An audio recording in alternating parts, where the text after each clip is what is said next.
welcome to episode 8 of the Sheffield Hopcast as we go on a journey through IPAs. We're at the Greystones in S11. We're going to get to know a bit more about this amazing pub in a bit. Also tonight we meet the brewer with a difference and we're going to talk beer festivals galore. First though, I've got to introduce you to my beer buddies. Adam, what is your beer of the month? I'm going to go for Volta by North Brewing. Which is a blood orange and rhubarb sour. It is. That's a good choice. Absolutely perfect for this kind of weather. I just really just wanted another one as soon as I bought it, but I was miles away from anywhere I could buy it, so I don't know if Sean's got any left in. We have plenty. It's one that we always order plenty of when it's available. Beautiful. So, I wouldn't get weirded out by any rhubarb. I think if you're not a fan, it's just a really, really, really nice, really good sour. Laura, last month you were telling us about one of your, if not your favourite beer of all time. Yes. How's the last month lived up to that? I've not found anything to beat it this month, to be honest. I've drank a lot of what I'm going to call sunshine beers this month, so I've been drinking quite a lot of lager in the sunshine, went down to a little music festival in London and drank a lot of 5 Points Pale, but I think my favourite beer that I've had this month, I'm going to go for I think the lowest ABV one I've ever chosen, 2.7%, one of the keg beers that was available at Sunfest up at the Rising Sun. It was a collaboration between Runaway Brewery from Manchester and Steep Soda, who I think are also Manchester based, and it was called Shandy Panache, so it was sort of one of Runaway's beers blended with a kaffir lime lemonade from Steep Soda, so just really, really refreshing. It was sort of like aromatic cloudy lemonade. It was delicious. Sounds good. We should also point out that Laura's wearing new glasses tonight. Yeah. You look like a different person. Can you I see them, know. everyone? They're good. They're very cool. They're very cool Thanks. glasses. None of the rest of us could pull them off. Yeah, I haven't had new glasses for about 6 years, so I thought, why not go for a bit of a change? Right, my beer of the month. I was quite tempted to go for, I hope I'm going to pronounce it right, Obelisk. Is that how you pronounce it? Obelisk. Which was a Northern Monk beer because I drank a lot of it in the bar stewards during the football. So I kind of associate it with England winning until England lost. Now I associate it with England losing. So I'm not going to pick that. Because it's been so sunny, I kind of feel like it's been for me kind of the month of getting back into sours. So I've got two contenders. Probably my runner-up beer would be the return of Tullamine, now as Florida Vice, which I actually drank about 25 minutes ago for the first time since it kind of re-emerged, which is the Thornbridge beer. It's a sour raspberry wheat beer. Anyone that listens to this will know this because I've gone on about Tullamine for like 8 months. Yeah. But I'm going to pick out another beer that was kind of making its return, albeit in a slightly different format, and that is the North Brewing Company's Triple Fruited Goza version 2, featuring a bit of mango in there as well. I can't remember what the other two are, but I had it the weekend, and that is top-notch, excellent beer, and was very nice in the little bit of sunshine that we had on Saturday before it then started throwing it down at Pride. So I managed to catch it in the right bit of the day, and it was spot on. To North Brewing. Yeah. Sean's going to go for something from Scarborough now, aren't you, Sean? I do like. It's funny, yeah. I am developing a pattern of liking beers on my little holidays, and this is no different. I would also point out that I buy my glasses from Poundland, so you'll never see me wearing my new glasses on any of the podcasts. And I mean glasses to wear on the eyes rather than glasses to drink from. We went to Jersey a couple of weeks ago on holiday. A place that we've been to lots of times before. We don't go with beer in mind. It's a beautiful island. Food scene is brilliant. Previously I've had IPAs at 4.2% and a dipper at 5.4%. And so I've treated it as a little bit of a laugh before. We arrived this time Sunday lunchtime, scorching weather. Took a walk just into St Helier after we'd sort of checked into the hotel. St Helier summer fair was on. So in the town square and centre, lots of stalls selling cheeses and crepes and your typical summer fair things. And in the distance I saw a little sort of 3-point hand pull, and on one of the hand pulls was Oakham Citra, and I had a pint of Oakham Citra in a St Helier Festival plastic, recycled, fandangled new little glass, and it was absolutely exquisite. And so I had another pint of Oakham Citra and did it again. So the best beer I've ever had in Jersey was that Oakham Citra, absolutely superb. Oakham Citra claimed to be the first brewery to use Citra. Yeah, I'm not sure whether I would give a nod to Roosters for that. Their baby-faced assassin is Citra in there as well. So I don't know. I thought it was before that. Yeah, it might be. They've been going 25 years, Roosters, but I don't know when Babyface started. But it's a classic, really. It was Citra. absolutely Very good. superb. Yeah. Totally unrelated, but just picking up on something that you said in there.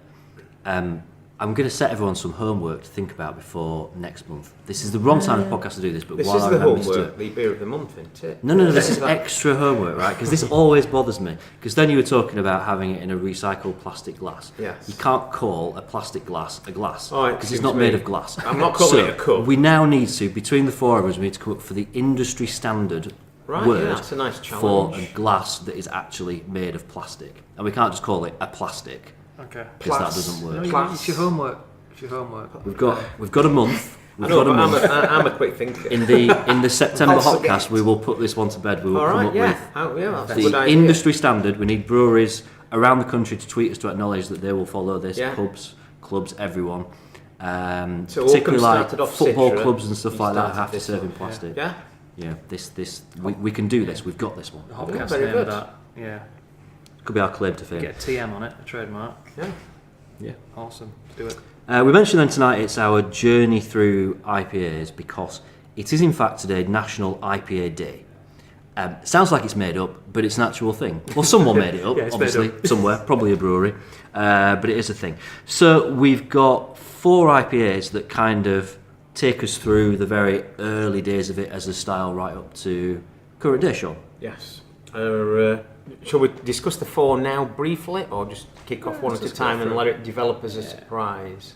Let's do that. Yeah, do that that's a a bit. better way, and then you'll have to keep listening to hear the second, third, and fourth. In a tweet Where picture. are we Hopefully starting our We're journey? desperate for listeners.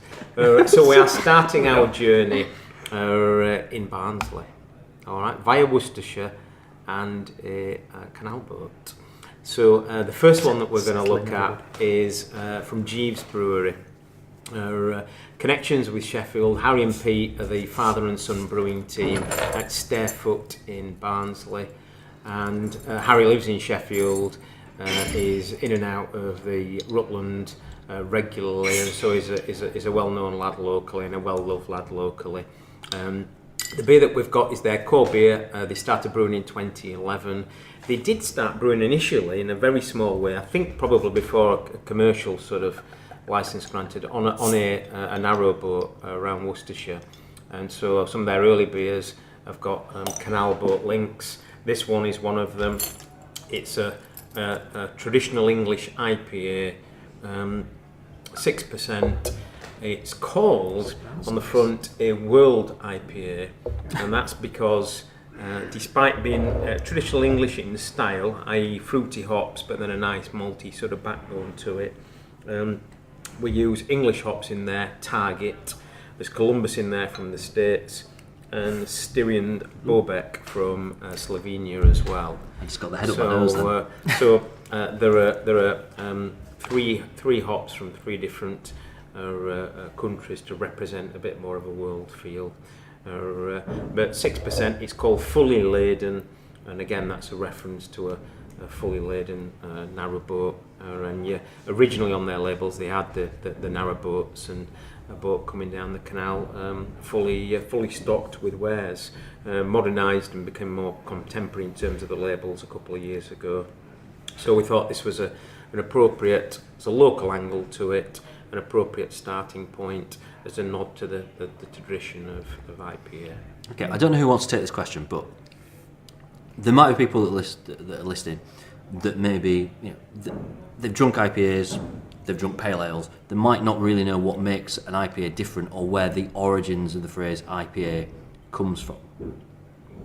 Does anyone want to take up the question of what makes an IPA an IPA? All right. In terms of history, and a few people suggest this is not right, and a few people suggest that this is right. But of course, the core story for an India Pale Ale is that troops were stationed out in India during Victorian times. Queen Victoria wanted a loyal set of troops. The troops were sent out beer and food from back home to keep them nice and happy, and the beers that were sent out from back home on their journey out to India, on boats of course at the time, long journey, lots of heat, and sometimes the beer would arrive in India and not in good condition, it started to sour, that made the troops very unhappy, and so I think Queen Victoria set the challenge of to London brewers, I believe, to sort out a beer that would be fresher when it got to the troops, and therefore they would be happier and loyal to their queen. So it was established at the time that hops are a preservative, higher alcohol in a beer is a preservative, and therefore combining those two things in a more aggressive way into the beer made sure that it arrived there in better condition. And so I believe that is the story. I don't know whether there are variants on that. I'm sure someone somewhere can be more exact in terms of years and styles and breweries that rose to the challenge. But that's the general. It's a lovely story as well. As it's it interesting happens, that, like, in terms of you saying about strength, but it wouldn't have been strong back then, would it? By any means. I mean, probably a couple of percent maybe. I honestly wouldn't have a clue. For anybody who's interested in sort of the history of beer styles, I'd really recommend getting on Twitter and hitting up Steve at Beer Nouveau. He's an absolute mastermind on historical beers. He's based in Manchester. He does brew sort of, a modern beer range, but he's researching quite heavily into heritage beers and heritage recipes. He's working with maltsters around the country who are growing the grain in kind of to emulate how they would have been grown, recipes, and he's finding old recipes and brewing with those. So his tap room's open at weekends. So for anybody around Manchester, it's worth a pop in. And he does try and keep things as sort of authentic as possible. I did actually have one of his IPAs, and compared to the kind of things we're drinking today, they're unrecognisable, but that obviously doesn't make them any less an IPA, and I think it's really nice to try kind of see where we came from. Yeah, definitely. Perhaps that's why Green King IPA, Adam, you mentioned it, Matt. Yeah, why it's only, is it 3.6%? I don't think it was strong. So I'm being sarcastic in suggesting that they might be brewing a beer that was more loyal to its origins. Rather than conning everyone by calling it an IPA when it absolutely bloody isn't. Well, you think about the hops as well. There's no way that you're going to get the kind of hop variety that you get now in England back in then. They're not going to be going, oh, can we get fire some mosaic or some Citra from... Yeah. So this is perhaps closer, perhaps not in strength, but closer in terms of its ingredients to with English hops in there as well. Well, I don't think they were necessarily used for flavour, it was purely as a preservative. Yeah. You were a bit unsure about this before you had it, Laura. What do you reckon to it? I think you can tell that it's following a more traditional style. Yeah. It is quite malty. But it's enjoyable. I think for 6%, it's in a 500ml bottle as well. I don't think it's the kind of thing I'd want to drink a full bottle of, by myself. But I definitely share one. It's not as bland as I thought it was going to be. Oh no, it's got a bit more really going flavourful. Yeah, it tastes better than it smells. Mm-hmm. When I had a good sniff of it, and I thought this is just going to be a bit bland, a little bit. I kind of got that, for me, the bottom of the pile is always going to be the Green King IPA, which is just an absolutely terrible, terrible beer. And I kind of sniffed it and thought it's just going to be that kind of really wishy-washy, a bit disappointing. But it's definitely got like a distinctive taste. I like it. It's got bitterness. It's fruity.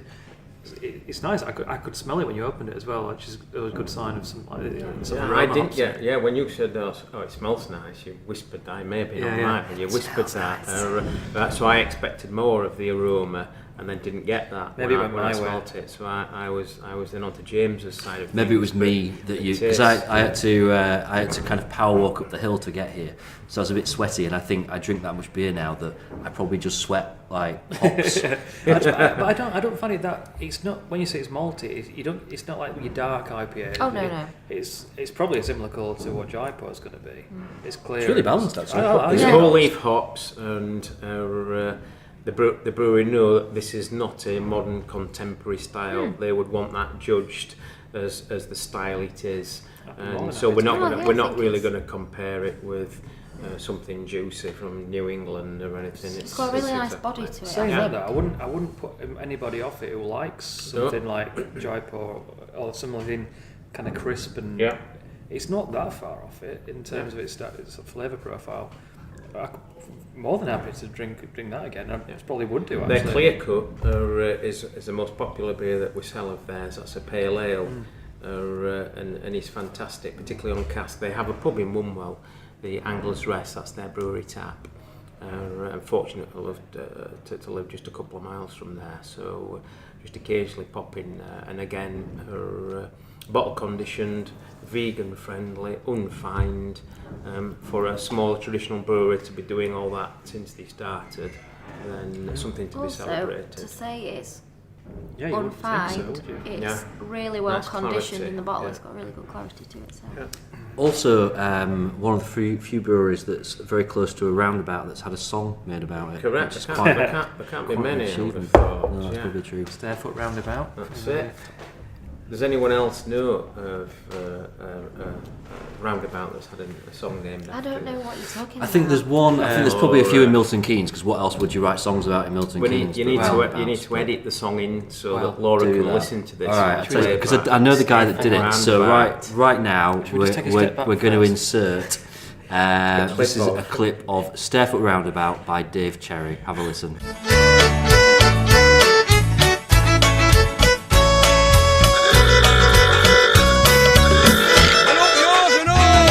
I'd like to get me hands upon that fat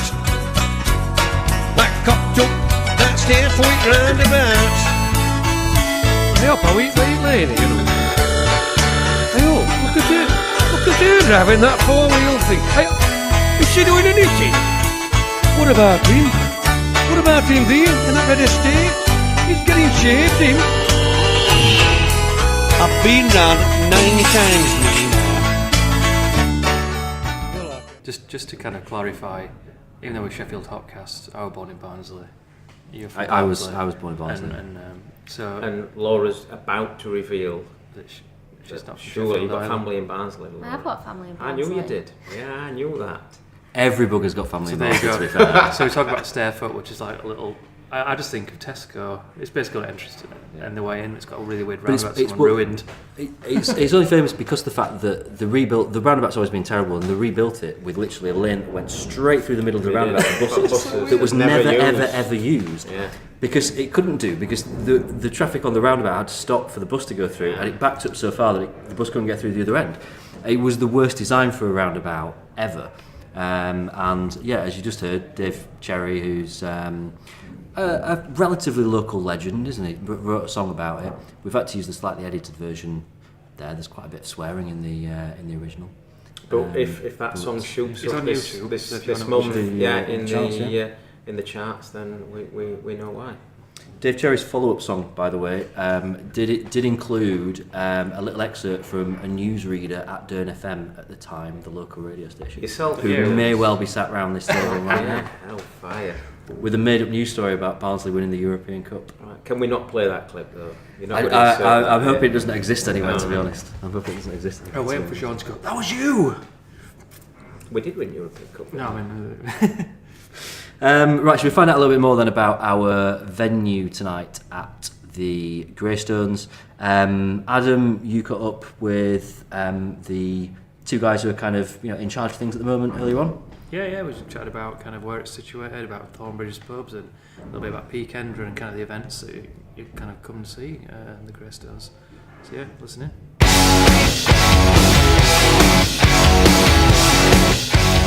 My name's Rick, bar supervisor at the Greystones. Hey, I'm Jack. I'm supervising at the Greystones as well. Cool. So for people who don't know, this is like the original Thornbridge pub of Sheffield, the flagship pub. Tell us a little bit about the pub. So the pub itself is probably one of the main drives of community with the sense of Thornbridge. Thornbridge has always been about. Thornbridge have always surrounded that sense of community, and the Greystones is very imperative in that. And the local area knows this to be the place where you'll go to get the best that Sheffield essentially has to offer, with Thornbridge being a multiple award winner of the beers that Sheffield and in this South Yorkshire area has to offer. If there's anything that the Greystones has always been known for, is being its entertainment and its community value. So its entertainment has always gone really well with the back room and the live music. Absolutely, yeah. I mean, it sort of dates back to the 50s, really, being a sort of a folk venue for a long time. And since then, really, it's been live music in the back room, comedy nights and stuff. So it's kind of an interesting choice, because I remember back when Thornbridge first chose this as their kind of first venue. For everybody who doesn't know, it's on Greystones Road Greystones essentially, which it's not close to city centre or anything. It is, like I said, in the community. And from what I gather, this wasn't probably a very reputable pub before that. Was it the Highcliffe? It was the Highcliffe, yeah. It was, I mean, definitely bar-wise now. It's a music venue for the majority of it. It's always had that pull in. So we're currently sat in the back room, which is basically the venue, yeah. And we've been wanting to come here for a while, because we want to have like a nice quiet spot where we can do the podcast. And to get this room empty on any night is actually quite a difficult thing to do. Can you talk about kind of what sort of things you've got on? And yeah, it tends to be our quietest month through August, really, July and August. Come September, it's every night, all the way through December. We've got gigs on every night. It just tends to be that way, really. Gigs don't really sell very well at the moment, but You do kind of get sort of big names here. I mean, I know like people like Roddy Woomble from Idlewild. You've had people from Alkaline Trio and all sorts of things. He's literally like in the back room of a pub in a community area, to get people within like massively established bands who are maybe taking a new direction. Well, we had Dwayne Eddy a few years ago. It was I think he went as far as saying it's one of his favourite venues in England. Awesome. He came along, Richard Hawley as well. Had the Dirty Bird and River show over the other day from New Orleans. Yeah, it's you get a lot of touring bands, really, a lot of American bands. It's known for its blues nights as well, and its rock nights and stuff as well. So for anybody's not been here, obviously, if anybody's not even been to a Thornbridge pub, so Sheffield's got a handful of Thornbridge pubs now. What do they expect to see on the bar? What are they going to find if they pop in here? Always got a full range of beers. Core down to a T, which nails Thornbridge's values of real ale, which they started up with. So your Wild Swan, your Brother Rabbit, your Marples, triggering the golden, the bitters, the pales, always on the bar. But then they proceeded to open up new barriers, the Jaipurs, which will never fall deaf on people's ears. The Jaipur will always ring true in National IPA Day. Yeah, so if you're listening to this, even if it's not IPA Day right this second, it's at the Jaipur. But the fact that Thornbridge can break so many barriers outside of those core ranges that are always on, will always satisfy customers, is just fantastic. The year of beer. Yeah, I think some people forget how many kind of keg options you get as well. I mean, especially on a really nice day. Like, how many keg Thornbridge beers do you have now? Maybe 8, something like that? 11 keg lines at the moment, We keep sort of a couple of guests on as well. We like to keep sort of a range. We've got sours on, we've got IPAs, got some stouts on. So for anybody who follows on Twitter, they'll know that James was a big fan of Tullamine, which one is the year of beer, and now it's kind of almost become a core beer maybe, which is in Florida Vice or a tweak of possibly. Is any kind of beers that are coming up from the year of beers that we need to look out for? We've got the Slovenia, which we did have on recently anyway. It's a great beer. We just went through the Y for July. The cucumber ale. That's an annual one, which is always a fan favourite as well. They did actually stop making it in cask for a while. I think it was more for the fact that they couldn't get the cucumbers back out. But it's more what they've got coming up, because the Lucaria, they've had the strawberry one coming up, and then the salted caramel one, which is coming up in a lot of the London beer festivals at the minute. It's a bit of a mini series, I think they've got. Yeah, I think it's such a success of the original one. The Lucaria being meaning the Festival of the Grove in Latin, because they did it with the Grove in Huddersfield. Yeah. And I did actually ask one of the staff why they didn't translate the word strawberry into Latin to name the beer, but apparently the word strawberry into Latin is literally the word classic. All right, brilliant. There's a language lesson for you there. So is anything coming up in the next months that we need to, in terms of events or anything that we need to be looking out for, or I think you want to kind of publicise? Well, we've got a Peakender coming up. Absolutely, yeah. It's just a big beer festival really. I think it's about 16 plus breweries all taking part. A big focus on live music as well. My band's actually playing. Very good. Papa. Quick plug for you there. There you go. What's your name? What's your band's name? Oh Papa. Cool. So that's out in Bakewell. So that's a Thornbridge run. Bakewell Showgrounds, yeah. Not be taking part. Yeah, that's the 17th to the 19th. Yes, it is, of August. We'll be there. Definitely get your tent, get your camper van. It's so there's still tickets available for that as recorded. Excellent time. Talking about 40 lines across the bars. There's some excellent breweries coming on as well. Wild Beer, there's Siren, there's Beaver Town, various other bits and bobs too, Magic Rock, etc. Yeah, I've mentioned a lot of food as well. Street food, yeah. We'll look forward to it. Well, thanks for your time, guys. Excellent, thank you very much. Hope you enjoyed Peakender.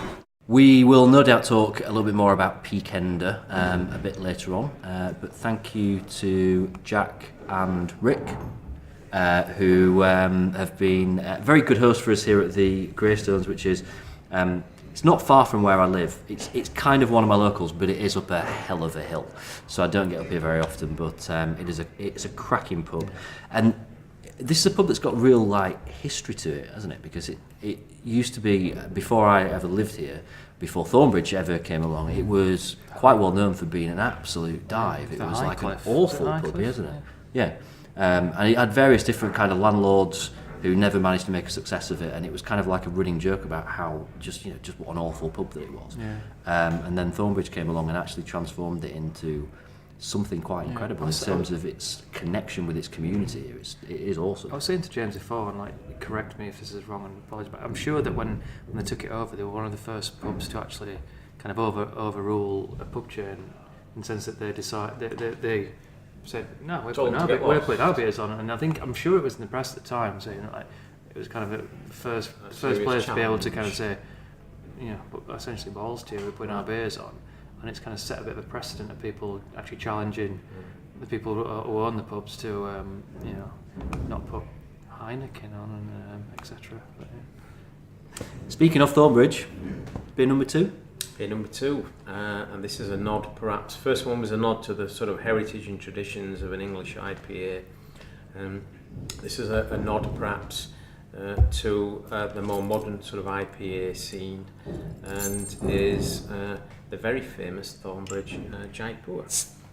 Almost doesn't need an introduction. Yeah, a beer that's been around some years now. When was Thornbridge start? 2005, I think, wasn't it? Roy Shorrock helped out, who subsequently owned Ashover, helped out Stefano with an early brew, and it became an absolute flagship for Thornbridge, and developed a real sort of legend of its own. and was perhaps one of the, certainly for the north, perhaps even UK wide. I can't speak beyond where we are locally, but became a go-to beer for many people, and a first sort of turning of the corner into the more modern world of American hopped IPAs. That's very true, isn't it? Yeah. There's so many people that I speak to, and you know, I fall into this category as well, where Jaipur is the first beer that I had where I was like, crikey, can a beer taste like this? And I'm not sure if I was, if I really kind of got it at the time. I was kind of blown away with what it kind of tasted like, how much different it was. But yeah, there's a lot of people that this will have been their, you know, their kind of bridge beer that took them from one style to another. I'm going to kind of slightly deviate but bring it back to Jaipur, but talking about that kind of first beer that really kind of hit you in the face with hops was probably the original incarnation of Punk IPA, which caught my eye on the shelves in Tesco probably like over 10 years ago, well, maybe about 10 years ago. I remember making me laugh because it said postmodern pale ale, and it was kind of, to me it was funny. It was before it got aggressive, it was kind of funny at the time.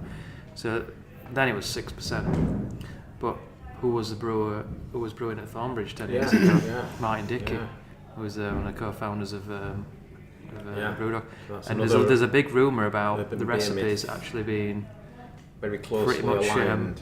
Jaipur, maybe he was involved in Jaipur, and Jaipur, basically the original incarnation Punk IPA is a kind of an offshoot of Jaipur. Anybody know what hops are in Punk? Because I know all the hops C's. In Jaipur we have Chinook, Atanum, Centennial, Columbus and Simcoe.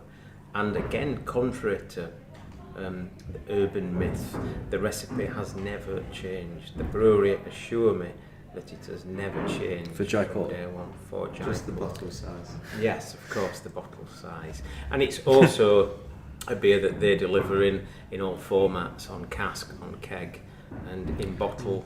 And of course, coming soon. In can. Perhaps even September. Certainly by the end of the year, but there was a little sort of in brackets message to me today that perhaps even September. So. We are, holding. I think this is appropriate to say this. We're holding out for an invite to the inaugural canning session. That we'd love to pop along. Perhaps we could say we're holding out for an invite to any beer-related event that anyone has. Well, actually, that's also true. At the moment. I mean, not that we terms like the opening of an envelope, but you know what? If you've got a beer event, let us know. I'll be there. Choose to cut this out or whatever, but it's quite interesting that they've been very, very, very firm on not using cans.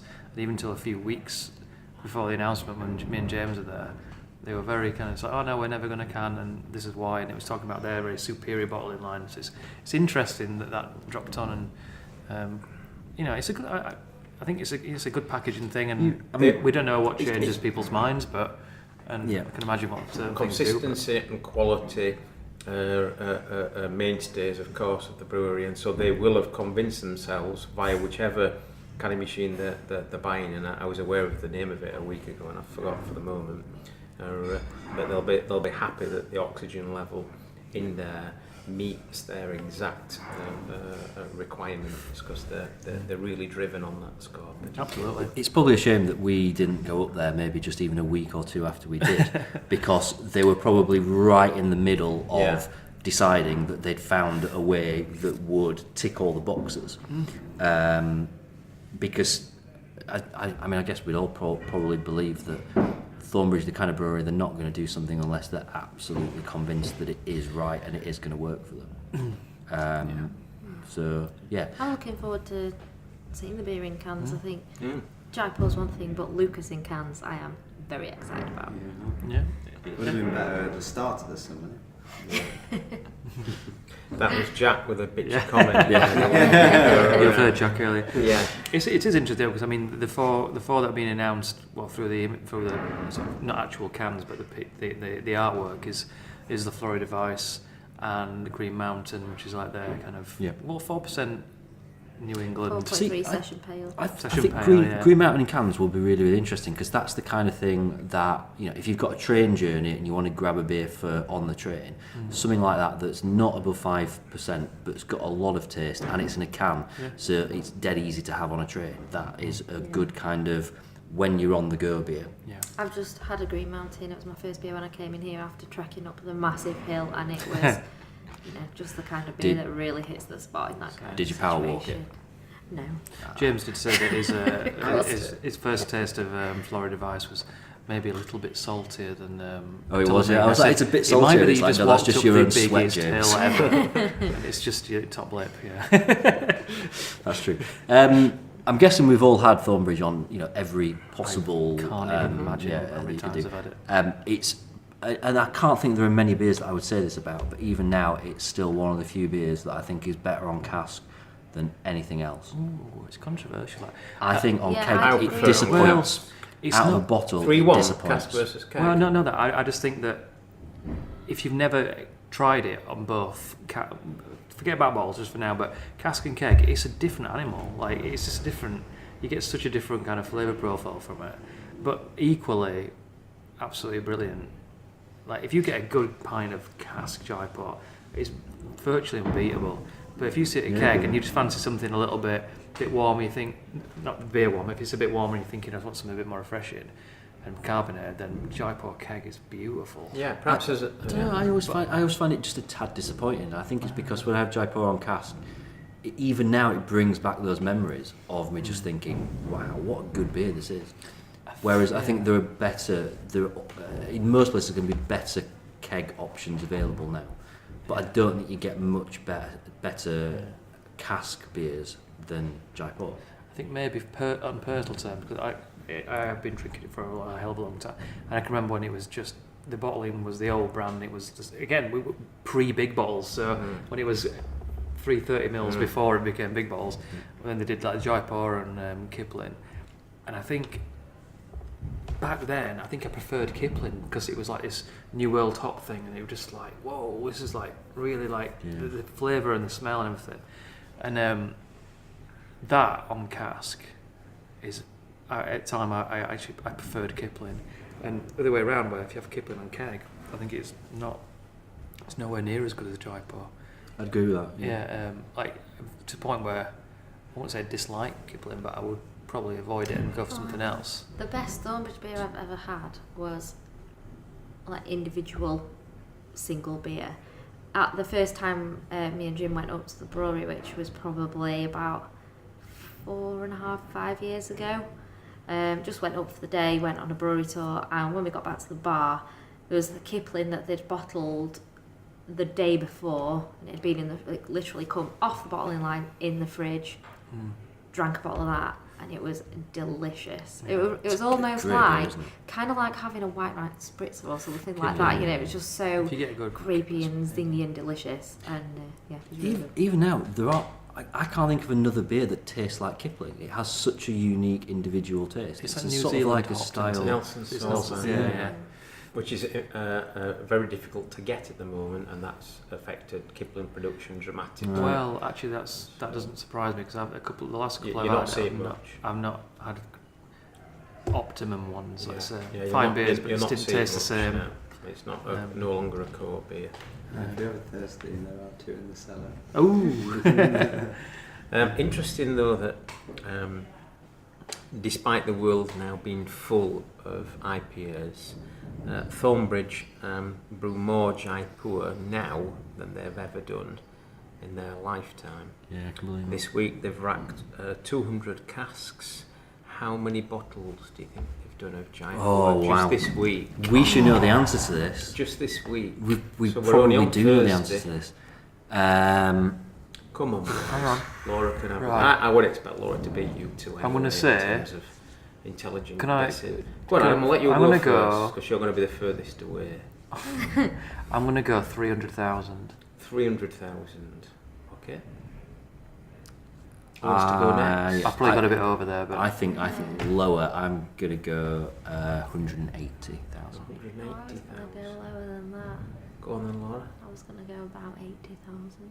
Right, the answer is 90,000. Oh.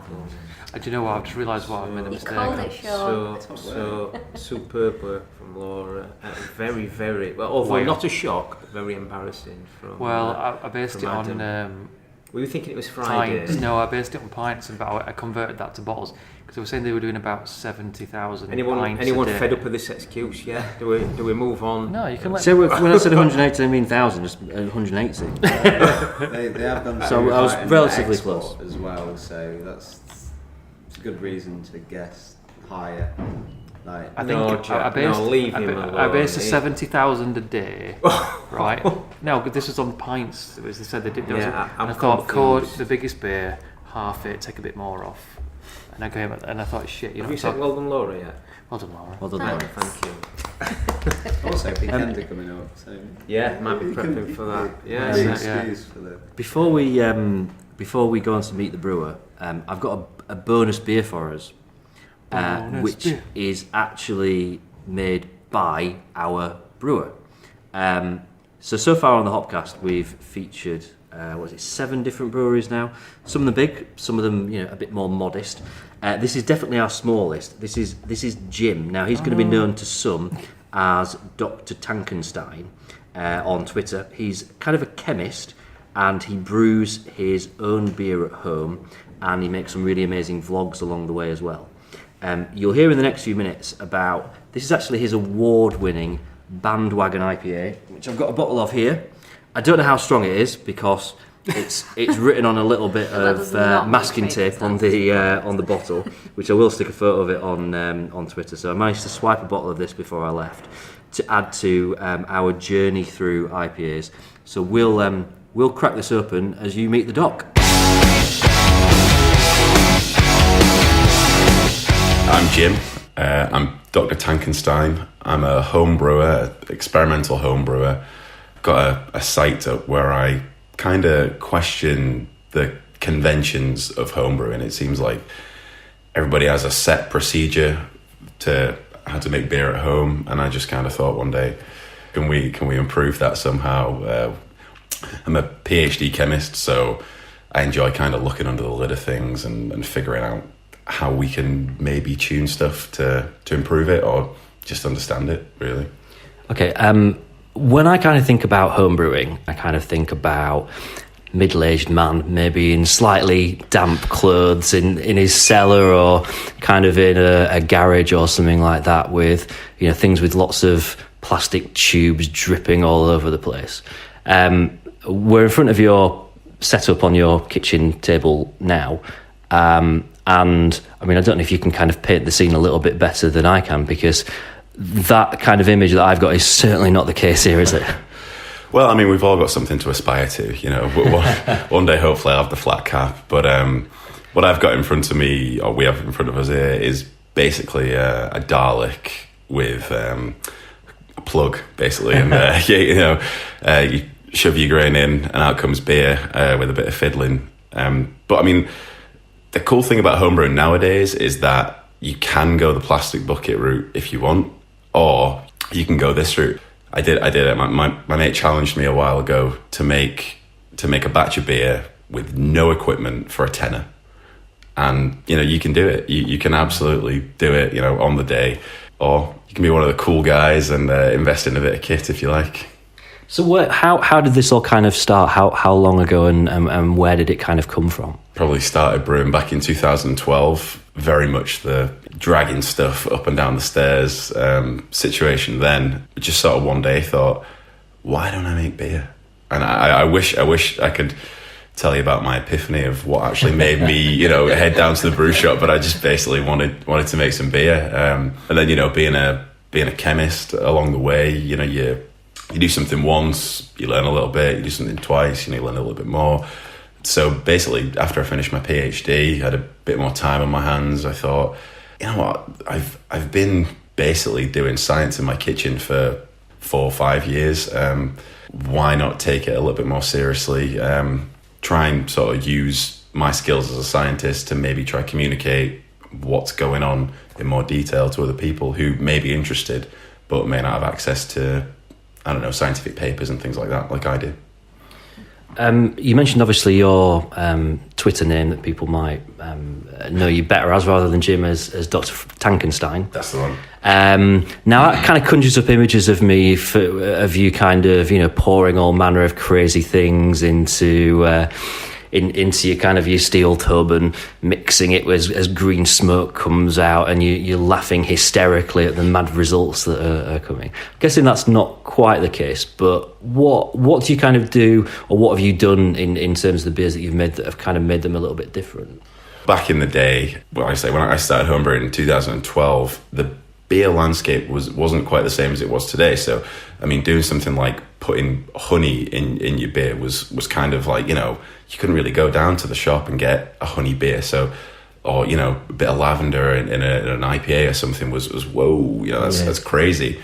Whereas now, I sort of take the experimental aspect away from the ingredients and more towards the procedural side of things. So, you know, if I cool my beer with dry ice, for example, is the science says the beer should be clearer at the end.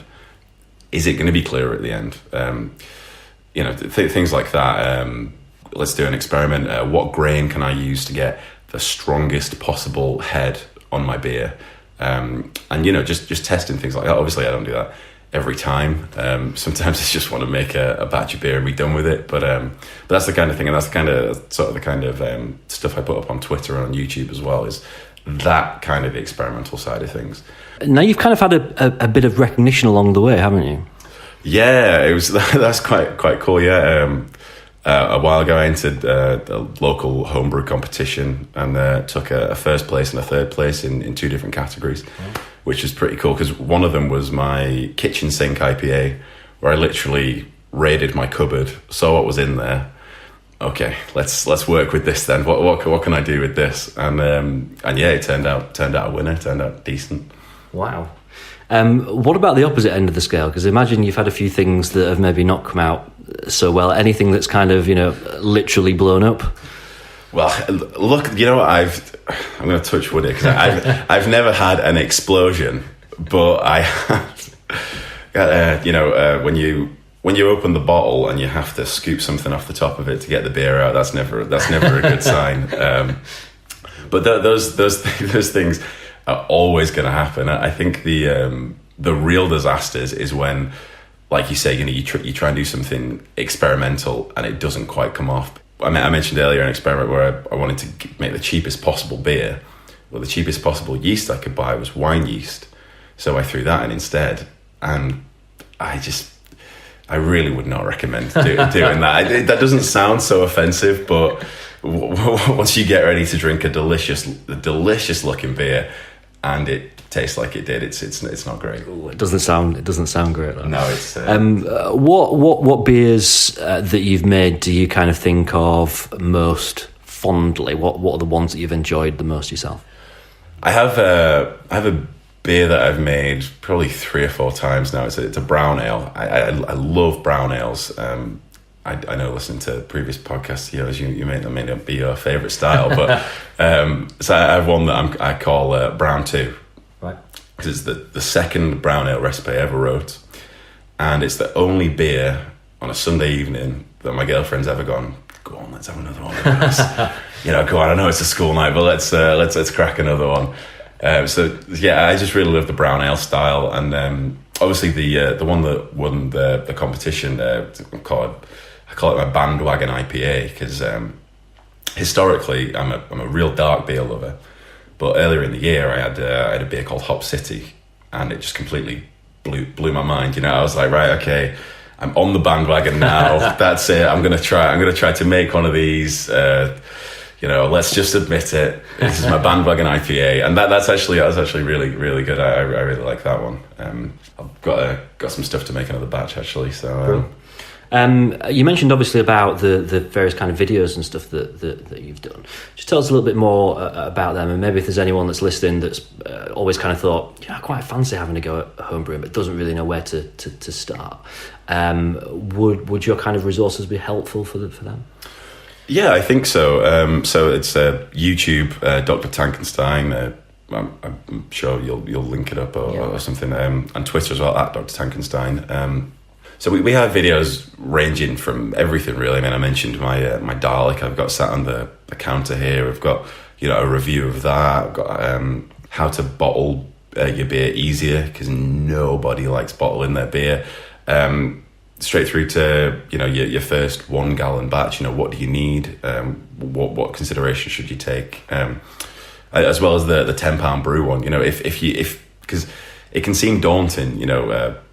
Beer is great, everyone loves it. Some people want to make it, but then it can seem daunting. You need 5 pans, you need 3 sieves, you need 5 meters of tubing. I mean, just you don't need all that. You can spend £10 in a day with no equipment and make it. So yeah, I think it would be if you're a new aspiring homebrewer, give those a follow, or get in touch. I really think this is a rewarding hobby, and if you're interested, definitely let me know, and I'll help you on the way, I think. And is it worth it? The homebrewing? Yeah. Oh, definitely. It's definitely worth it. Even the first batch of beer you brew will be worth it.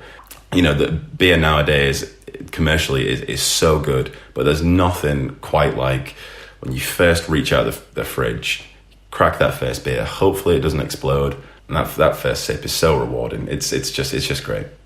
Has there ever been a point where you've wondered or thought about whether or not this could become, a career? Kind of, if a brewery came along and said, look, we really like what you do, would you come and work for us and create some, magic stuff with us? Would that be something that you'd ever be interested in? Yeah. I mean, currently I work up at the University of Sheffield, but if you're a brewery out there listening and you want a new chemist on board, definitely give me a shout. I don't mind getting my hands dirty and the mash done either.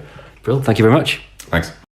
Thank you to Jim. It was great to meet him, find out about his setup, and to try some of his beers. Fits very well into our journey through IPAs. We have reached officially beer number 3. What direction are we going in now, Sean? We're going into the future. Perhaps into the future. We've got our perhaps generally accepted to be the...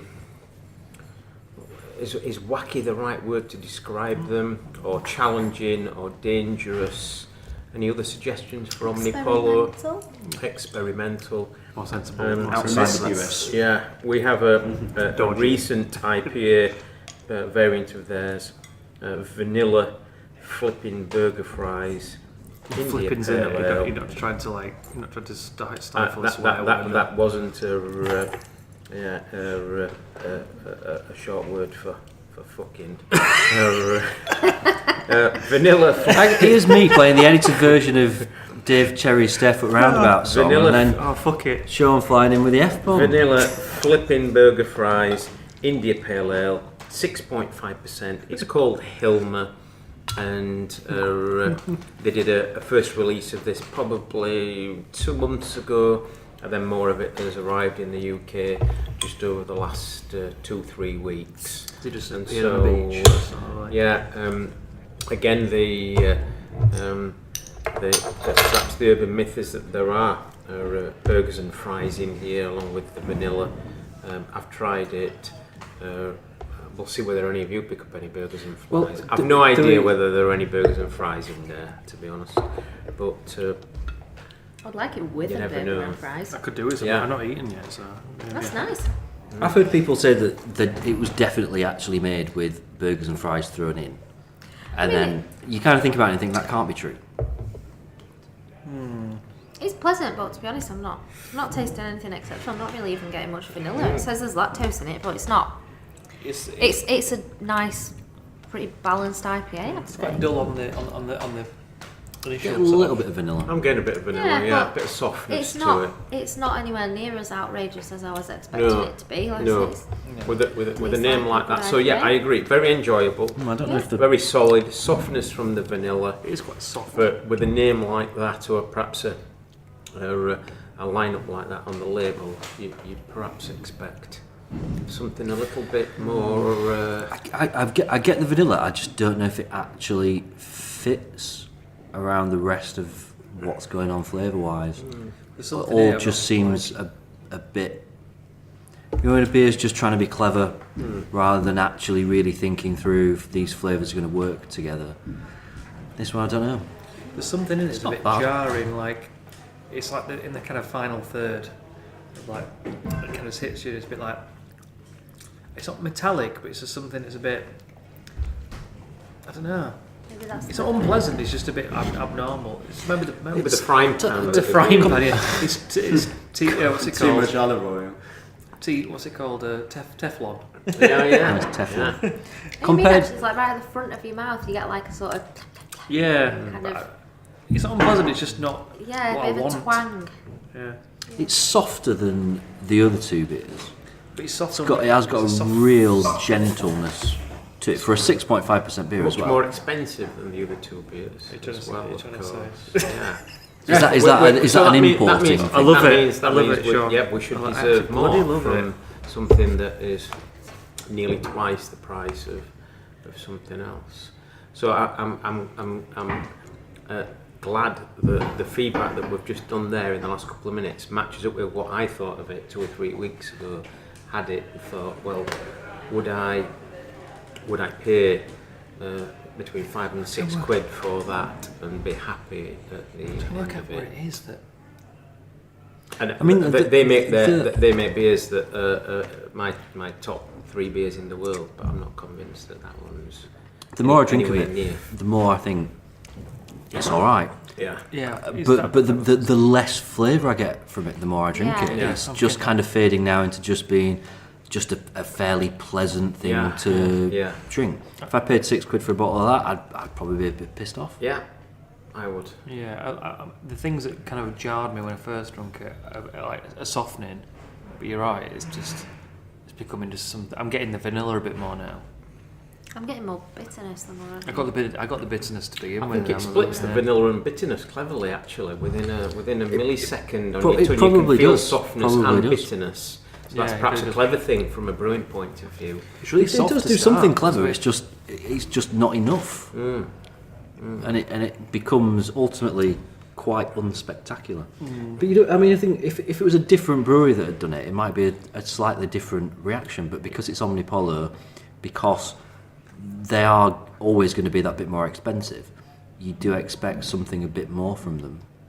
Have we done an Omnipollo beer before, Sean? No, I don't. I don't think we have actually. So We've done a just for couple of the people Michelas, haven't not- we? I just for don't the think we've done people not- Omnipollo. Yeah, so Omnipollo, a Swedish brew company, not a brewery. Henrik Fenty is the brewing creative and head. Carl Grandin is the designer. They're almost equally famous for the designs on their bottles, particularly with things like Omnipollo, Noah, and Hypnopompa. The eyes of Hypnopompa will find you wherever you are. That's their Imperial Marshmallow Porter. So very accomplished on Instagram. I had what's the Gimbang Gompa, I think, isn't it? Gimbang Gompa. and that was really good. Their big sweet pastry stouts are a phenomenon. That sounds like the baddie in like a children's comic. Yeah. I think we have talked about Omnipollo because Omnipollo did the Buxton stuff, didn't they? They have a ice very cream close stuff, relationship. Some Well, beers of we have theirs are talked brewed about at it. Buxton, yeah. Oh yeah, I don't think we've done any of those, have we? I mean, We've they're talked about it. Well, as the nights draw in, I think Noah or Hypnopompa or Yellow Belly, of course, which was brought them to a greater prominence in the UK. Their collaboration they did for Rainbow Project with Buxton, and Yellow Belly brought them to prominence in terms of UK audience. So for anybody who might have, some people might have spotted that on the shelves and not realise what it is, but it essentially looks a little bit KKK, doesn't it? It does, yeah. It's an anti-racism beer, but dresses itself up as a very distinctive looking bottle. Again, with a pair of eyes. It's like a white bag over it with eyes. Yeah. So very sought after, very creative. They've got a lot of soft top pours, haven't they, going on? And Buxton Tap is a brilliant place to go and have some of the collaborations that they've done with Buxton particularly. Buxton has suddenly come out of nowhere as a brilliant place to drink, actually. It really has. Because the taps brilliant anyway. I'd say from Sheffield it's worth going all the way to Buxton for that. But the Red Willow bar that's just opened, that's you could literally is a stone's throw from the Buxton tap, is just as good, I would say.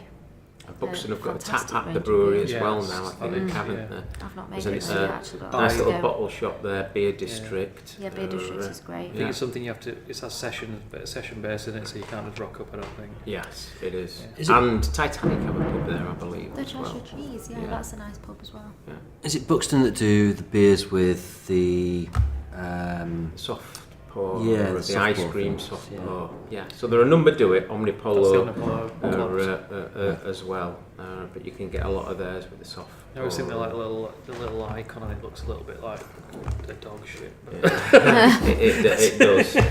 Well, I know we're talking festivals in a bit. But do you know how you said that? I can picture those bottles. Yeah. Buxton did some soft pours at Indieman last year with then flamed marshmallows on top, and it was star of the show over there. So yeah, a bit of a shrug of the shoulders for that one. Actually, nice enough. The final mouthful is gone What's your now. best? My final mouthful has gone now. That was quite pleasant actually. I don't know whether anything before has influenced it, but yeah. But isn't the fact that I mean that's a good description. It's perfectly pleasant. Yeah. There's nothing offensive about it. It doesn't. You don't drink it and think, oh, that's terrible. But there's nothing outstanding going on there. No. I don't think. Okay. There you go. Fair enough. Okay, show of hands then, which is not going to work on a podcast, but show of audio hands. Who is going to Peakender? Me. 3 of you are, and one of us isn't. Are you slaving away in the shop? I've no idea, but I wouldn't go anywhere. Why? Well, it's a big podcast meetup. We've got, I think, is it three beer podcasts that are meeting up for largely because our first 3-way collab? Largely because exclusive. I attend very few and have enjoyed perhaps very few beer festivals that I've been to. They're not something I particularly love. I would say if you feel like that about beer festivals, come to Peakender, because it is a beer festival, but that's not really all it's about. It's so much more than that. It's a weekend away that happens to have loads of really great beer. Yeah. Great atmosphere, nice bands on. We promote it in the shop. I can see the reasons why it's so incredibly popular. I was actually surprised how small it was last year. Right. And essentially there is a tent, which is kind of a confined tent, which you would kind of go get your beers. And I was super surprised on how quick beers would finish and a new one would be on. Before some beer festivals you go, oh, that's gone, that mate, sorry. If one beer's gone, you feel like you waited minutes before the other one's replaced it. Chalkboards up, so it was all kept up to date, prices bang on, so like really, really well organised. But essentially you're kind of in like a bit of a field with hay bales, you can just sit down, didn't feel busy. That's an issue. I find beer festivals often incredibly busy. Me and Deb, we like quiet corners, and in fact like to create our own beer festivals by using pubs when we're away somewhere. So in London, for example, I've been in London a couple of times in the last couple of years when there were festivals on, but we just got on the tube and plotted our little map and created our own little festival at our own pace, and particularly like that style of drinking. Yeah, you can do that anyway, can't you? You can do that in Sheffield. You can one drink somewhere, one drink somewhere else. I was in Berlin last week, pretty much did that. I don't think I went to the same place. Actually, there's one place I went to for maybe 2 or 3 drinks, but it was literally at the end of my road. Apart from that, it was all have a drink in one place, jump on the U-bar and go to the next place, jump on the U-bar and go to the next place, and just keep moving, keep drinking beer. Enjoyed Hop City just over a year ago when I went to that. Thought that was brilliantly organised by Northern Monk and the team up there. Rich and Bryony and Matt Gorecki, I think, are involved in that from Zapato Brewery. My one love annually, and it's a festival that I never miss, is Indieman.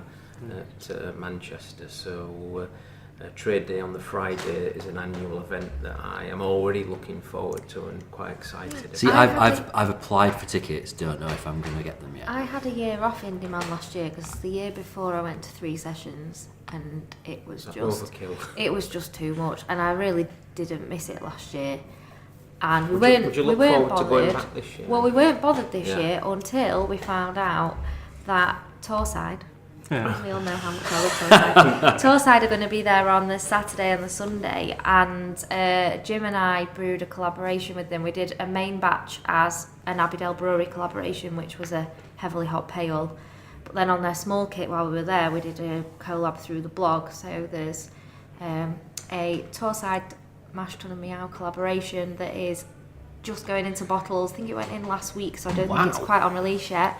It's called Power Stance. It's a 12.5% Imperial Peated Ginger Beer inspired by the Whiskey Mac cocktail. And there are only 2 kegs in existence. The rest has gone into 750ml bottles as part of their Monsters range. 1 keg is going to Hop Hideout for the Torside Monsters weekend over Halloween, and the other keg is going to Indie Man, which is really exciting. So they're going to be pouring that. They've guessed it's going to be the second one on of there, so I think we're going to go for the Sunday, which should be a bit more chilled out anyway. You could be stood on tables doing meet the brewer there, Laura, on that, couldn't you? Yeah. What did I do? I stood around and did a lot of hard standing around on that collaboration day. Yeah, that'll be good. I'd like to. I think what you should do is stand on a table and just drink a 750ml bottle, and just stand there, just swinging your coat around your heads or something like that. I brewed this fucker. Wheeled away. When are we going to do a beer anyway? Come on. It does need to happen.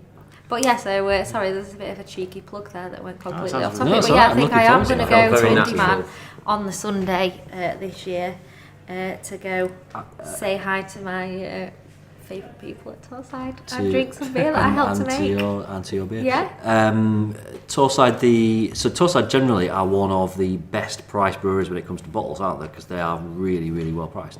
The 750ml bottle, is that going to be quite widely available?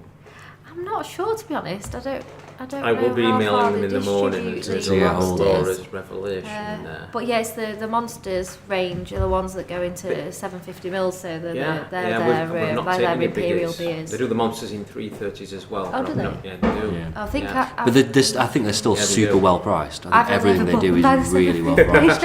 Very well priced. They do them 330s as well. So we've had some their barley wines recently on the Monsters range, 330s. That'll be good. Yeah. Let's try it.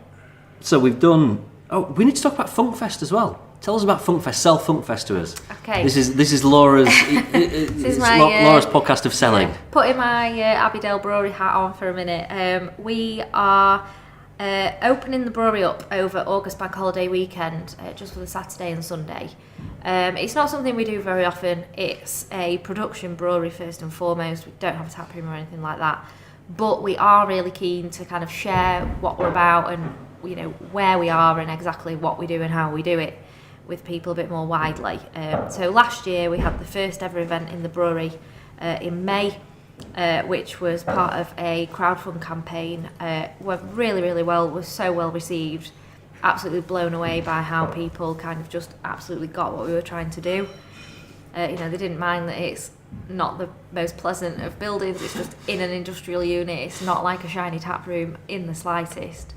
But this year we wanted to do something a bit different, and with the Funk Dungeon souring project kind of going from strength to strength at the moment, we're almost in a position where we will actually be able to release quite a few beers from that series more widely before we've had to really reserve them for events. So we thought, what better way to kind of kick it off than by holding a beer festival dedicated to barrel-aged, sour and mixed fermentation beers. So we're having 30 keg lines of them. We think about 10 are going to be Funk Dungeon beers.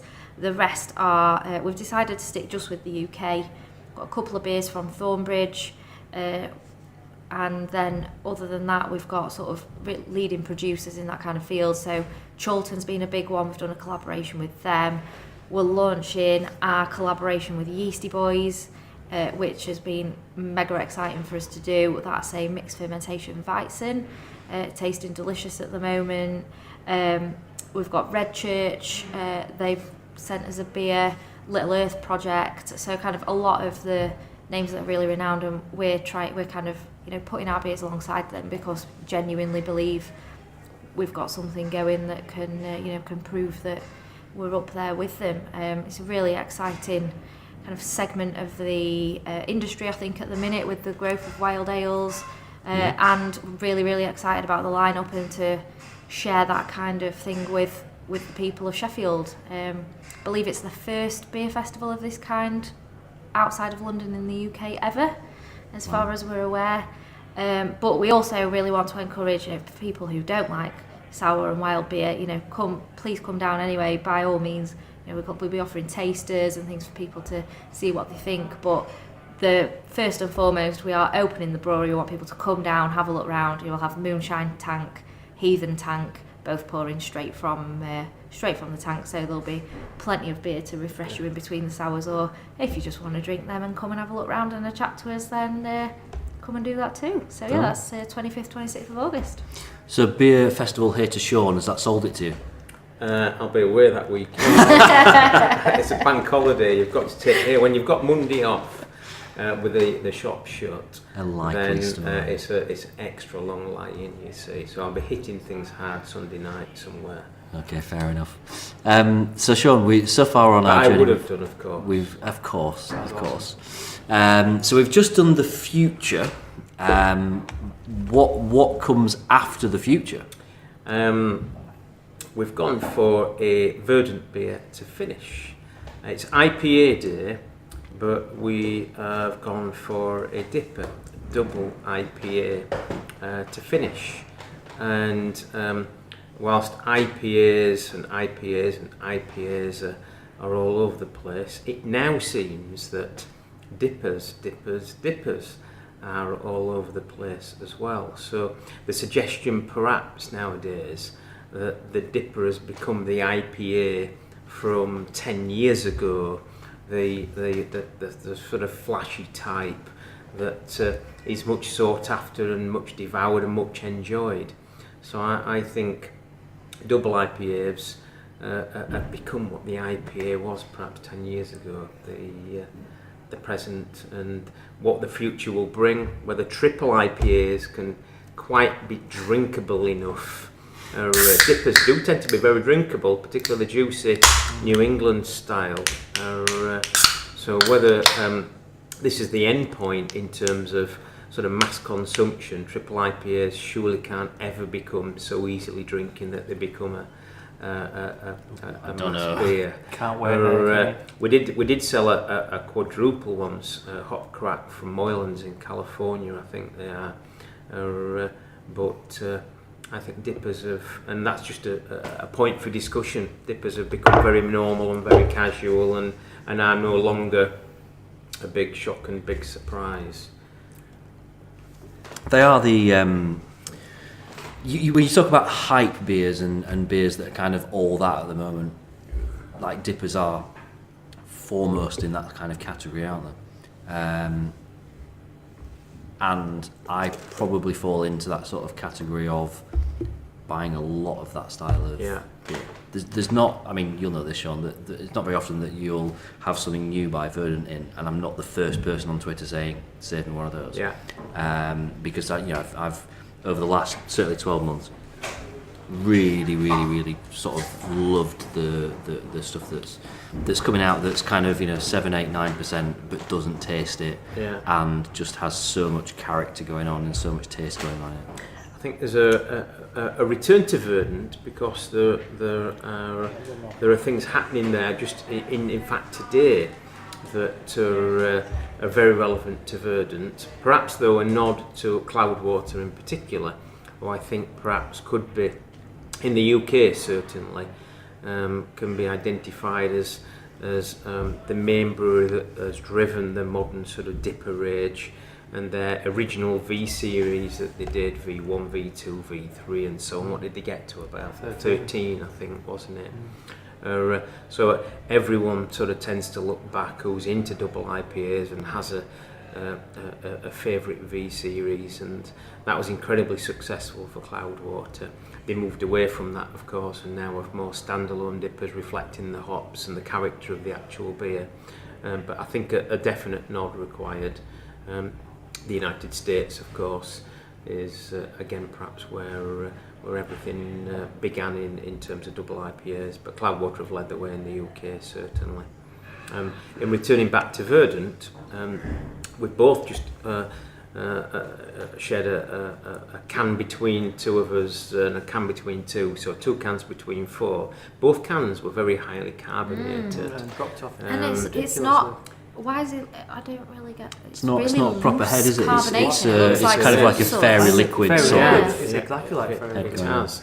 Verdant have recalled 2 of their one IPA, one double IPA just today. Particular batches, Howl and Neil. So Howl Dipper and Neil Gets Things Done IPA have been recalled today. Particular batches. There were also some exploding cans of If I Had My Little Way, the peach sour that they did about 6 weeks ago, and so. From going from an untouched almost leader in this particular field recently, there's just a little bit of a concern now, perhaps, but they're clearly concerned in terms of recalls, which they've done today, and our pour of those 2 cans there. Yeah, not quite right. No. Which is a shame because I've certainly found Verdant to be one of the most consistent breweries over the last certainly 6 months. Yeah. That pretty much everything that they've done has been absolutely their Verdant nailed it. pulp dipper is an experience to behold when you pour that from the can.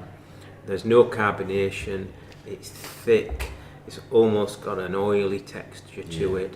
You get a superb head on the beer, but it's a silent pour. There's no hiss, there's no faffing about, it's just a beautiful thing to experience. That was totally the opposite. I have to say though, for all It we've said about it not pouring well, and it does look odd, it's absolutely delicious. It tastes spot on. It's very tasty. Yeah. I think who are the contenders in this kind of style? Obviously you got your probably Wylam sitting that. Correct. Have we actually said what this beer's called? Maybe one more Sorry. PSI, perhaps we haven't. Yeah, so maybe it's not got enough PSI because it's a bit flat. 8%. You've been working on that for a while, haven't you, Adam? Maybe sat there for a while, PSI. cogs going. Sat around the bike. That's what it's called. It's No, sure. I think it's really good. PSI refers to what, like tyre pressure, isn't it? It's mosaic single hopped as well, and I think you can. It's very You can nice. smell that as soon I think as if you weren't so to see tropical that, and.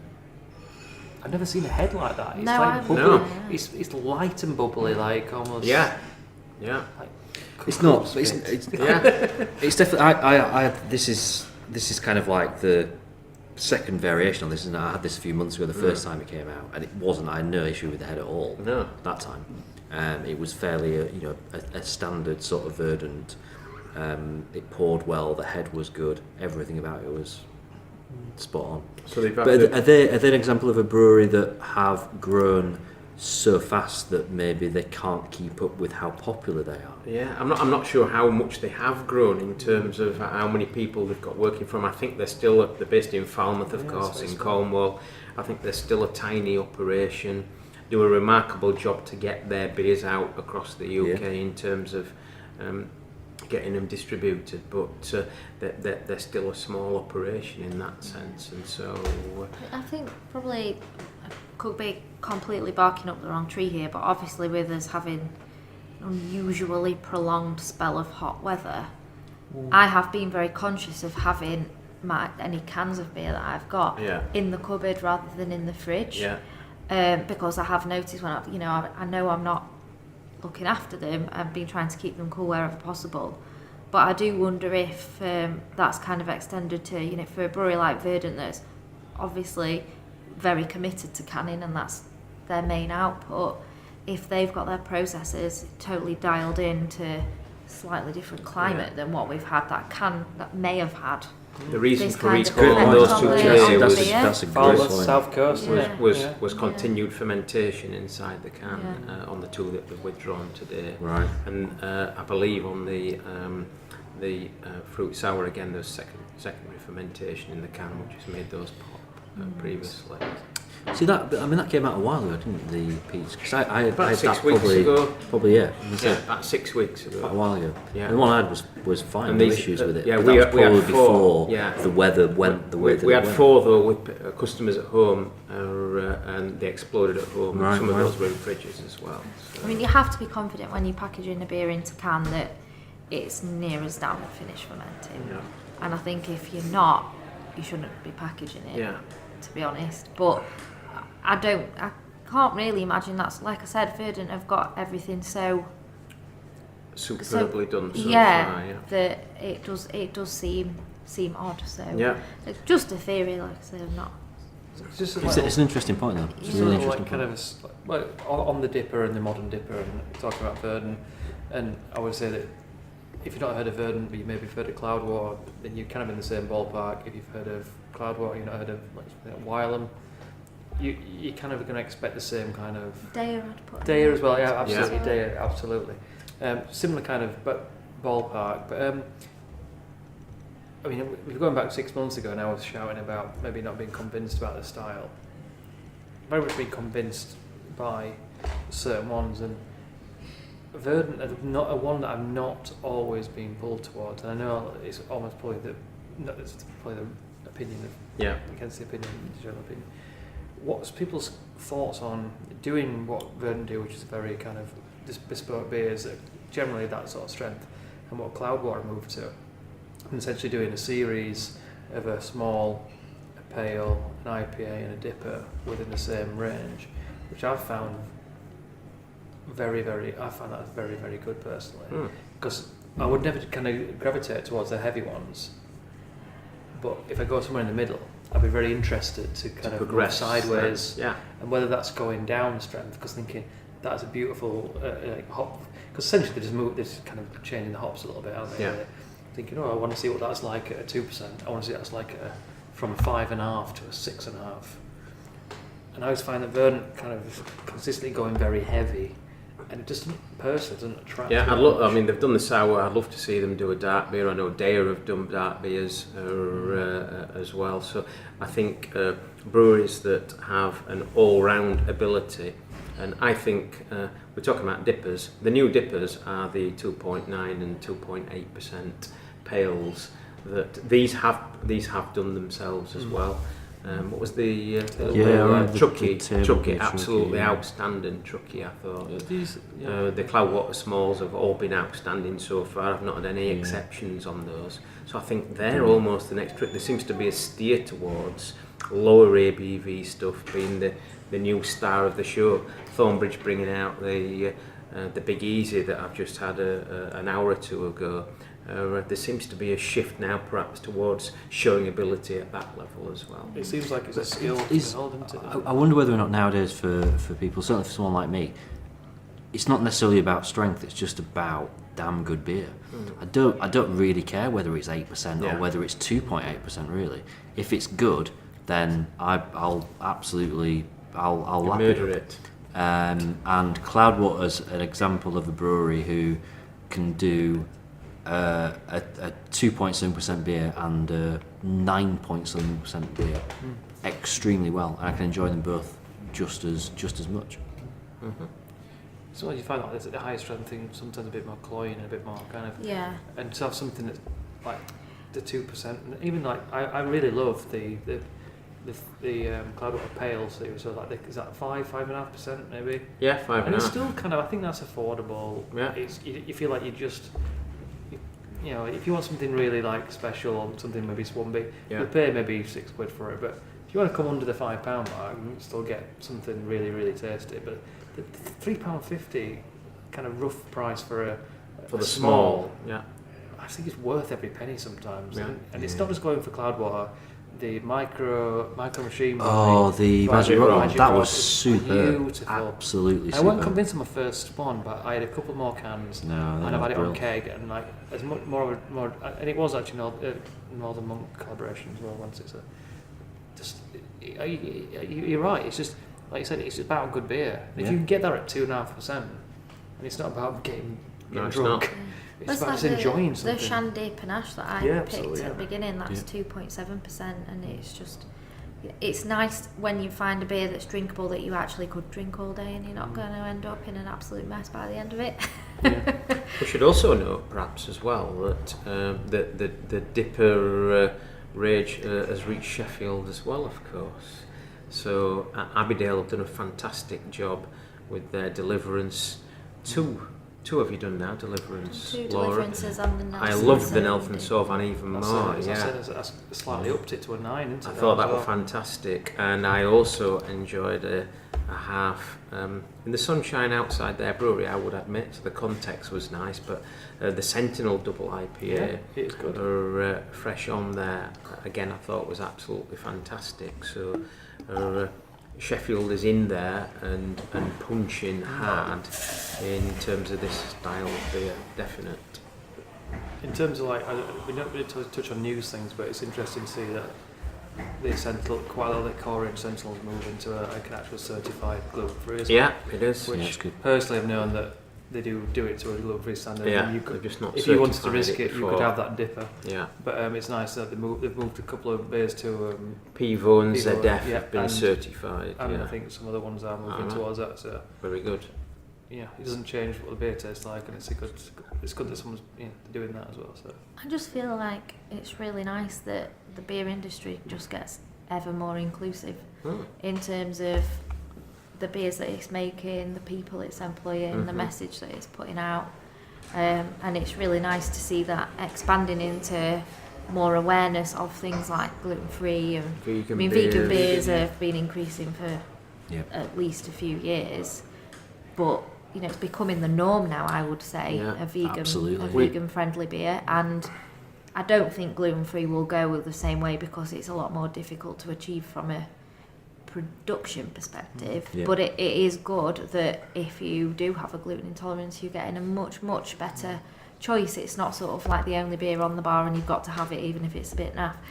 You can now actually have a choice, and I think that's brilliant. We get a lot of customers coming into the shop, particularly after vegan beers, who are buying for someone else. Could be gifts, and our Tracy's vegan, or our Stuart's vegan, and so on, and come in expecting there to be no vegan beers, and come in and say, I don't suppose you've got any vegan beers, and that, this, this, and all of a sudden they're overwhelmed and can't quite believe it. And it's the same on the GF stuff. I think we've got 18 gluten-free beers in this morning. We've had as many as 22, and people come in thinking there will be no gluten-free beers, or there might be one or two, and are astounded. And these obviously are freely available in lots of pubs and bars and other bottle shops, but are astounded by the number of options now available to something that they think is going to be quite a narrow choice. Good point. It's done a brilliant job. The Beer O'Clock Show did a great gluten-free episode where you just sort of realised that a few years ago a gluten-free beer you'd have compromised on taste. Now you just don't. Phantasma is a great example of a widely available beer that I would defy anyone to have that beer and realise that there's anything that's different from anything else. Absolutely no idea. So I'm just going back a couple of days. Sean, myself, my friend Matt Winning, who's gluten-free, just a gluten-free pint on. It's worth following on Twitter, that and on Facebook. Gluten-free pint. He's only a couple of years into it, but he's very much on top of it. Sent me a kind of clipping from the Grocer magazine. It's from the Grocer magazine, saying demand for gluten-free beer saw sales more than double to £10 million plus in the past year. I think has spent an extra £5.9 million on beers, a rise of 12.2%, said Trade magazine, The Grocer. That's an absolutely huge market, isn't it? That's a huge We joked market. that it was just Matt's fault. And someone see this big spike in Sheffield that's causes... We're constantly giving out his Twitter feed and Facebook or page address in our shop, and people are very excited. And the bonus is he lives in Sheffield, works in Sheffield, so people are very excited that when we get the feed up on the tablet in the shop. Well, that's there. They've got Phantasma on it, the Bath, and they've got this on it, Deaf Cat, and they're amazed that source of information is available to them. They've done a brilliant job with it. Right, I reckon it's pretty much time for us to make our decisions as to what is the beer of the night. That's it's my most difficult one yet, I think. It is my most difficult on the basis of the fact that there were two people shaking their heads there and one that wasn't, I'm going to go to Laura first because you weren't shaking your head in absolute confusement. I'm going to go for the Verdant. Confusement a word? I don't think it is. One more PSI, I think it's absolutely delicious, and I'll admit to kind of the heavier, hazy IPAs and double IPAs are generally not what I'd go for. I do find them a little bit much sometimes, but I think this one is just so juicy and fruity and delicious that I've very much enjoyed it. Okay. Can you keep talking for a little bit longer? I'll go next and say I absolutely agree with everything that Laura just said, and therefore I am going to go for Jaipur because it's the first proper beer that I ever had, and I don't think it would really matter what other things that we had this evening. There will always be a bit of my heart that is dedicated to Jaipur, and nothing will ever shift that. The Verdant beer is fantastic, absolutely fantastic, but Jaipur is, it's my first love. It really is. Right, come on, boys. One of you is going to have to go next. I can do it if you're going to be. Oh no, I think I know what I'm going to say. Can I say though, out of those four there, I haven't really loved any one of them. I haven't really loved any one of them. Yeah, he's very harsh. Whereas, I haven't, and that's perhaps because I'm not drinking as much as you lot and getting stuck in, and I'm being too disciplined. But I haven't loved any one of them. You've got your 2.5 kilos of pork pie to get through as well. Shall I tell you what? My beer of the night is Big Easy.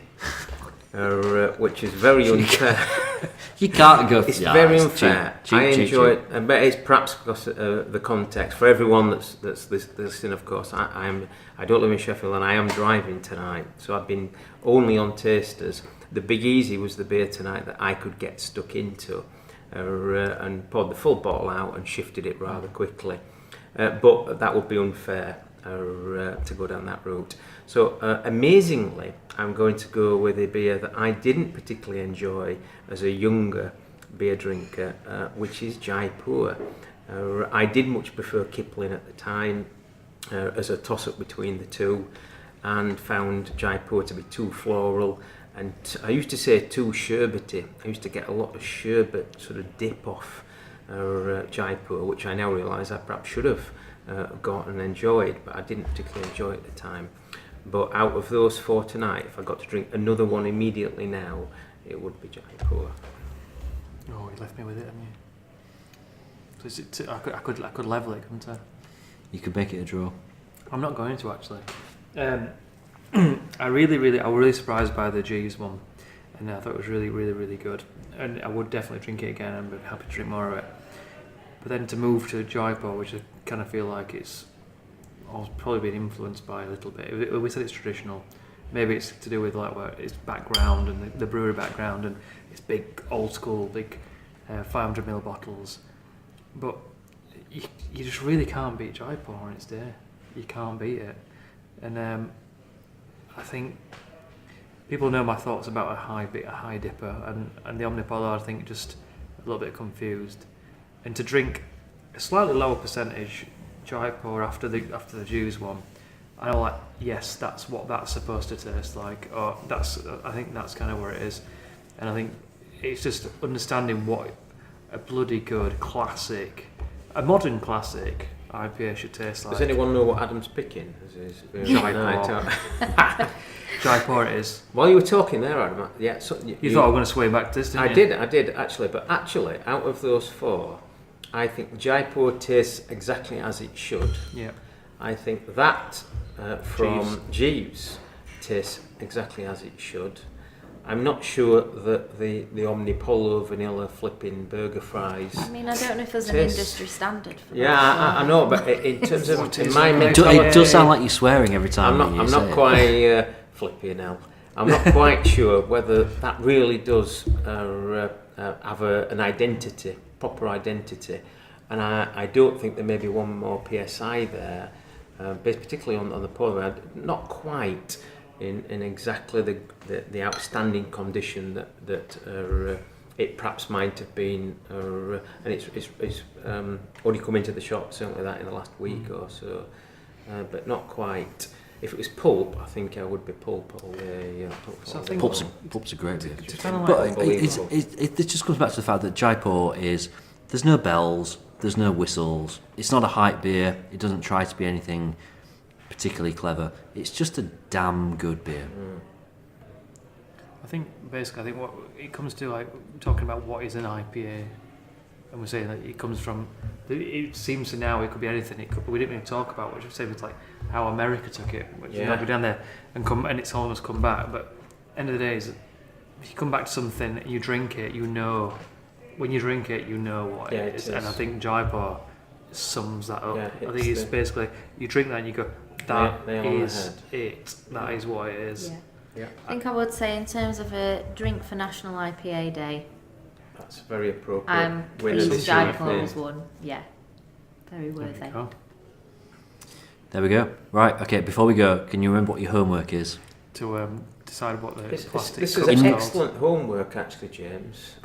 I think you need to give one a month. Of this level. Okay, yeah, I'm happy to do this. This level. I can become Mr. Marriott if I need to. I can become teacher. Could we say if anybody finds allegiance to any of us personally, you know where we are on Twitter. I would say tweet us at James Marriott. Yeah. Whoever your favourite member of the Hopcast is, tweet them directly so that they get your best suggestion as to what is going to become the industry standard name for a plastic glass. I think Laura will come up with the most inventive name. She's already got it. Well, can I just clarify before I set off on my homework?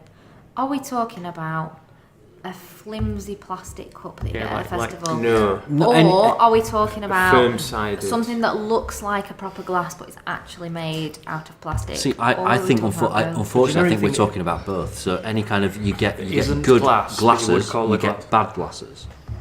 You get really thick pint glasses, you get quite flimsy, curvy ones, you get all manner of different ones. This is anything that is a vessel for the consumption of beer and it's made out of plastic. Okay. The one I used from Jersey right at the start there, it got a frosted look to it and is very firm in terms of holding, no flimsiness or anything. And I would naturally call it a glass. But I realise now, James, that it is whatever the phrase is that we come up with. It can never be a glass. It can never be a glass. It can never be a glass. Anyway, right, okay. Well, 1 month from now, we will decide somehow. I don't know how. I mean, it might end up with Twitter poll. Well, I was thinking more in terms of like a bit of blood. Someone on the floor, maybe an ambulance or two. Somehow or other, we will decide what the phrase is going to be. Probably that becomes the industry standard. Where are we next? Do we announce that up front? We are at Shakespeare's, I believe. Yeah, next month. I might even get the train for that one. Yes, good lad. I think you should. Choo-choo. Which took us a while, and I thought probably after his initial one being at Bar Stewards across the road, it felt like we just avoided it. Just we had to leave it for a little while. Geographically avoided it for some weird reason, but we are looking forward to that. Yeah. So 1 month from now we'll be at Shakespeare's, and we will make that decision on what the industry standard will be for a plastic glass. And hopefully see you all at Peakander and Funk Fest. Hell yeah.